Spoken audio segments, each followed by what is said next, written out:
ओम नमः शिवाय। प्यारे भक्तों, आज आश्विन सोमवार के दिन आप सभी श्रवण करेंगे सोमवार की व्रत कथा और इसके साथ ही आप सभी श्रवण करेंगे मासिक शिवरात्रि की व्रत कथा। तो आइए श्रवण करते हैं सोमवार की व्रत कथा। प्रेम से बोलिए हर हर महादेव। इसी नगर में एक धनी व्यापारी रहता था। दूर दूर तक उसका व्यापार फैला हुआ था। नगर के सभी लोग उस व्यापारी का सम्मान करते थे। इतना सब कुछ संपन्न होने के बाद भी वह व्यापारी बहुत दुखी था, क्योंकि उसका कोई पुत्र नहीं था, जिस कारण अपने मृत्यु के पश्चात व्यापार के उत्तराधिकारी की चिंता उसे हमेशा सताती रहती थी। पुत्र प्राप्ति की इच्छा से व्यापारी प्रत्येक सोमवार भगवान शिव का व्रत पूजा किया करता था और शाम के समय शिव मंदिर में जाकर शिव जी के सामने घी का दीपक जलाया करता था। उसकी भक्ति देखकर माँ पार्वती प्रसन्न हो गई और भगवान शिव से उस व्यापारी की मनोकामना पूर्ण करने का निवेदन किया। भगवान शिव बोले, इस संसार में सबको उसके कर्म के अनुसार फल की प्राप्ति होती है। जो प्राणी जैसा कर्म करते हैं उन्हें वैसा ही फल प्राप्त होता है। शिवजी द्वारा समझाने के बावजूद माँ पार्वती नहीं मानी और उस व्यापारी की मनोकामना पूर्ति हेतु वे शिवजी से बार बार अनुरोध करती रही।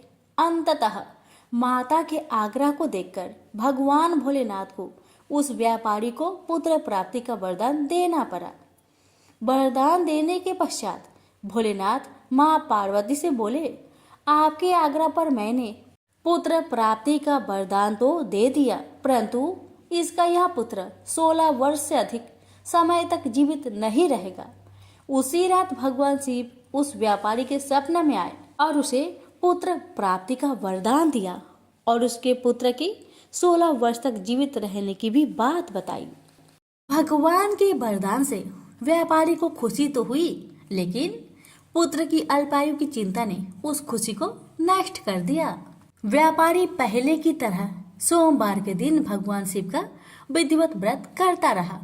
कुछ महीनों के बाद उसके घर एक अति सुंदर बालक ने जन्म लिया और घर में खुशियां ही खुशियां भर गई। बहुत धूमधाम से पुत्र जन्म का समारोह मनाया गया, परंतु व्यापारी को पुत्र जन्म की अधिक खुशी नहीं हुई, क्योंकि उसे पुत्र की अल्प आयु के रहस्य का पता था। जब पुत्र 12 वर्ष का हुआ तो व्यापारी ने उसे उसके मामा के साथ पढ़ने के लिए बनारसी भेज दिया।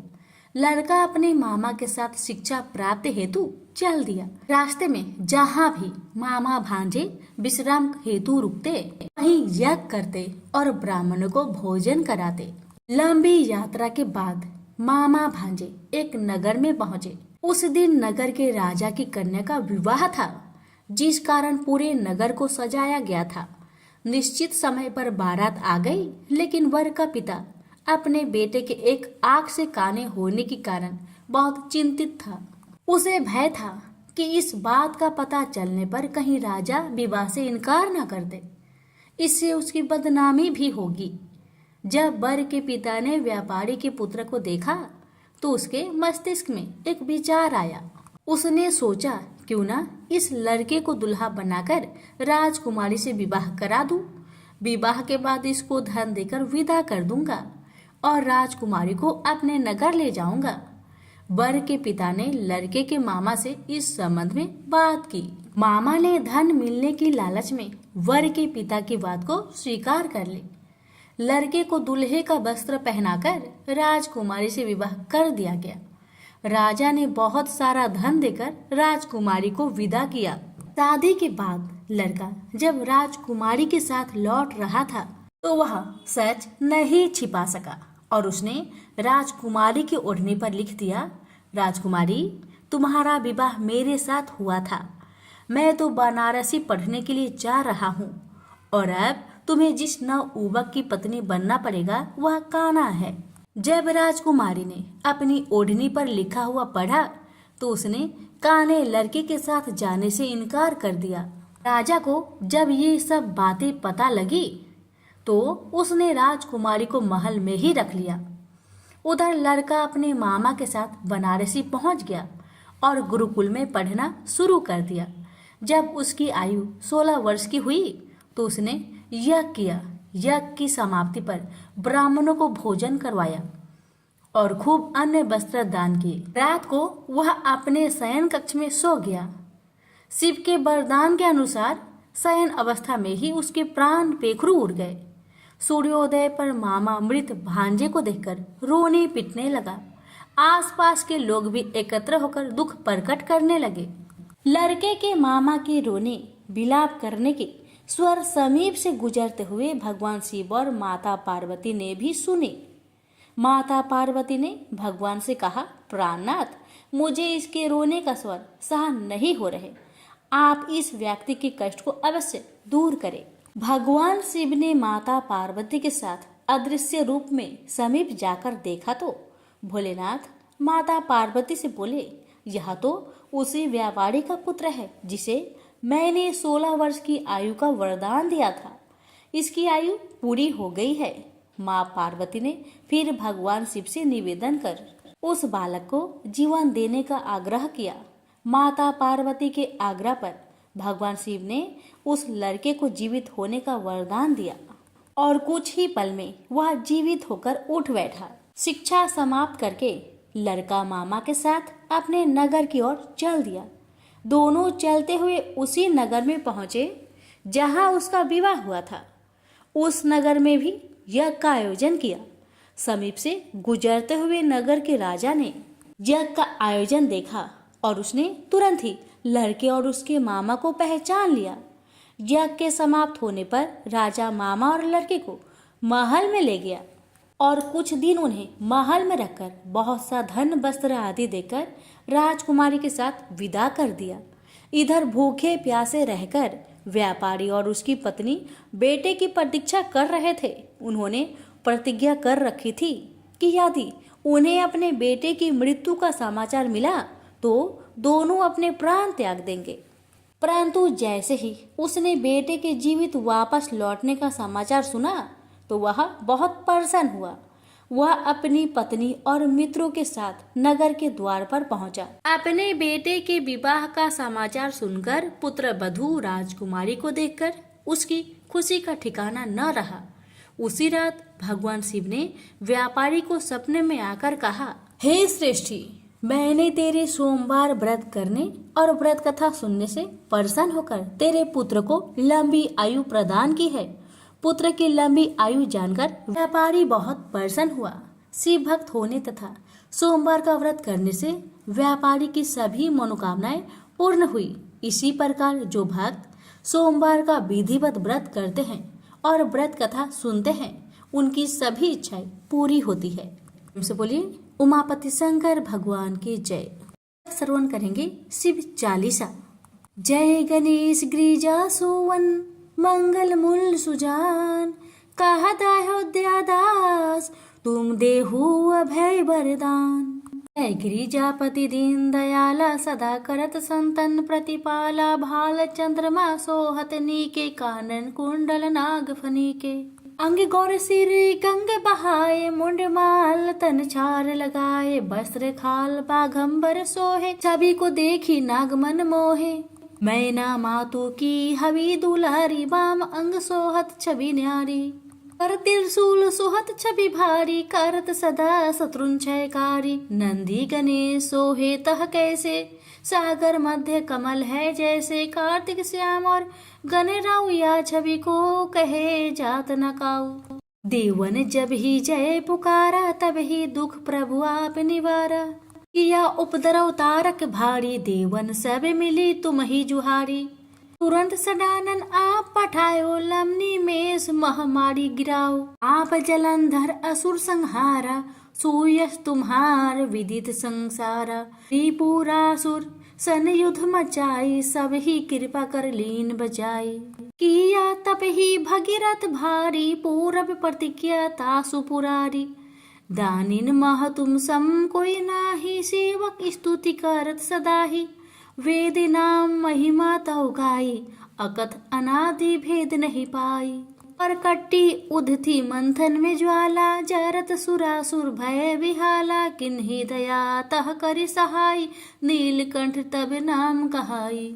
पूरन रामचंद्र जबे किन्हा, जीत के लंक विभीषण तिन्हा, साहस कमल में हो रहे धारी, किन्हा परीक्षा तब ही पुरारी। एक कमल प्रभु राखे उजोई, कमल नयन पूजन चाह सोई। कठिन भक्ति देखी प्रभु शंकर, भय प्रसन्न दिए इच्छित वर। जय जय जय अनंत अविनाशी, कारत कृपा सबके घटवासी। दुष्ट सकल नित मोहि सतावे, भ्रमत रहो मोहि चरनावे। त्राहि त्राहि में नाथ पुकारो, यो ही अवसर मोहि अनुबारो। हे त्रिशूल शत्रुन को मारो, संकट से मोहि आन उबारो। माता पिता भ्राता सब होई, संकट में पूछत नाही कोई। स्वामी एक है आस तुम्हारी, आए हरहु मम संकट भारी। धन निर्धन को देत सदा ही, जो कोई जाचे सो फल पाही। स्तुति की है विधि करे तुम्हारी, क्षमहु नाथ अब चूके हमारी। शंकर हो संकट के नाशन, मंगल कारण विघ्न विनाशन। योगी यति मुनि ध्यान लगावे, शारद नारद शीस नवावे। नमो नमो जय नमः शिवाय, सुर ब्रह्मादि के पार न लाए। जो यह पाठ करे मन लाई, तापर होत है शंभु सहाय। प्रिनिया जो कोई हो अधिकारी, पाठ करे सो पावन हारी। पुत्रहीन कर इच्छा जोई, निश्चय शिव प्रसाद ते ही होई। पंडित त्रयोदशी को लावे, ध्यान पूर्वक होम करावे। त्रयोदशी व्रत करे हमेशा, ताके तनय नहीं रहे कलेसा। धूप दीप नेवत चढ़ावे, शंकर सम्मुख पाठ सुनावे। जन्म जन्म के पाप नसावे, अंत धाम शिवपुर में पावे। कहे अयोध्या दास आस तुम्हारी, जानी सकल दुख हरहु हमारी। नीति नेम कर प्रताही, पाठ करो चालीसा। तुम मेरी मनोकामना, पूर्ण करो जगदीश। प्रेम से बोलिए हर हर महादेव। माता पार्वती की जय। एक बार पार्वती ने भगवान शिव शंकर से पूछा, ऐसा कौन सा श्रेष्ठ तथा सरल व्रत पूजन है जिससे मृत्यु लोक के प्राणी आपकी कृपा सहज ही प्राप्त कर लेते हैं। उत्तर में शिव जी ने पार्वती को शिवरात्रि के व्रत के विधान बताकर यह कथा सुनाई। एक गांव में एक शिकारी रहता था। पशुओं की हत्या करके वह अपने कुटुंब को पालता था। वह एक साहूकार का ऋणी था, लेकिन उसका ऋण समय पर न चुका सका। क्रोधवश साहूकार ने शिकारी को शिव मठ में बंदी बना लिया। संयोग से उस दिन शिवरात्रि थी। शिकारी ध्यान मग्न होकर शिव संबंधी धार्मिक बातें सुनता रहा। चतुर्दशी को उसने शिवरात्रि की कथा भी सुनी। संध्या होते ही साहूकार ने उसे अपने पास बुलाया और ऋण चुकाने के विषय में बात की। शिकारी अगले दिन सारा ऋण लौटा देने का वचन देकर बंधन से छूट गया। अपनी दिनचर्या के भांति वह जंगल में शिकार के लिए निकला, लेकिन दिन भर बंदी गृह में रहने के कारण भूख प्यास से व्याकुल था। शिकार करने के लिए वह एक तालाब के किनारे बेल वृक्ष पर पड़ाव बनाने लगा। बेल वृक्ष के नीचे शिवलिंग था जो बेल पत्रों से ढका हुआ था। शिकारी को उसका पता न चला। पड़ाव बनाते समय उसने जो टहनियां तोड़ी वो संयोग से शिवलिंग पर जा गिरी। इस प्रकार दिन भर भूखे प्यासे शिकारी का व्रत भी हो गया और शिवलिंग पर बेलपत्र भी चढ़ गए। एक पहर रात्रि बीत जाने पर एक गर्भिणी मृग तालाब पर पानी पीने पहुंची। शिकारी ने धनुष पर तीर चढ़ाकर जयो ही प्रयंचा खींची। मृगी बोली, मैं गर्भिणी हूँ, शीघ्र ही प्रसव करूंगी। तुम एक साथ 2 जीवों की हत्या करोगे जो ठीक नहीं है। मैं अपने बच्चों को जन्म देकर शीघ्र ही तुम्हारे सामने प्रस्तुत हो जाऊंगी, तब तुम मुझे मार लेना। शिकारी ने प्रयंचा ढीली कर दी और मृगी झाड़ियों में लुप्त हो गई। कुछ ही देर बाद एक और मृगी उधर से निकली। शिकारी की प्रसन्नता का ठिकाना न रहा। समीप आने पर उसने धनुष पर बाण चढ़ाया। तब उसे देख मृगी ने विनम्रता पूर्वक निवेदन किया, हे पारधी, मैं थोड़ी देर पहले ही ऋतु से निवृत्त हुई हूँ, कामातुर बिरहिनी हूँ, अपने प्रिय की खोज में भटक रही हूँ। मैं अपने पति से मिलकर शीघ्र ही तुम्हारे पास आ जाऊंगी। शिकारी ने उसे भी जाने दिया। 2 बार शिकारी को खोकर उसका माथा ठनका। वह चिंता में पड़ गया। रात्रि का आखिरी पहर बीत रहा था। तभी एक अन्य मृगी अपने बच्चों के साथ उधर से निकली। शिकारी के लिए यह स्वर्णिम अवसर था। उसने धनुष पर तीर चढ़ाने में देर न लगाई।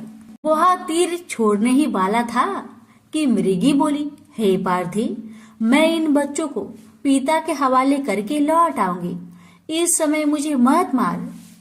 शिकारी हंसा और बोला, सामने आए शिकारी को छोड़ दो, मैं ऐसा मूर्ख नहीं। इससे पहले मैं 2 बार अपना शिकार खो चुका हूँ। मेरे बच्चे भूख प्यास से तड़प रहे होंगे। उत्तर में मृगी ने फिर कहा, जैसे तुम्हें अपने बच्चों की ममता सता रही है, ठीक वैसे ही मुझे भी।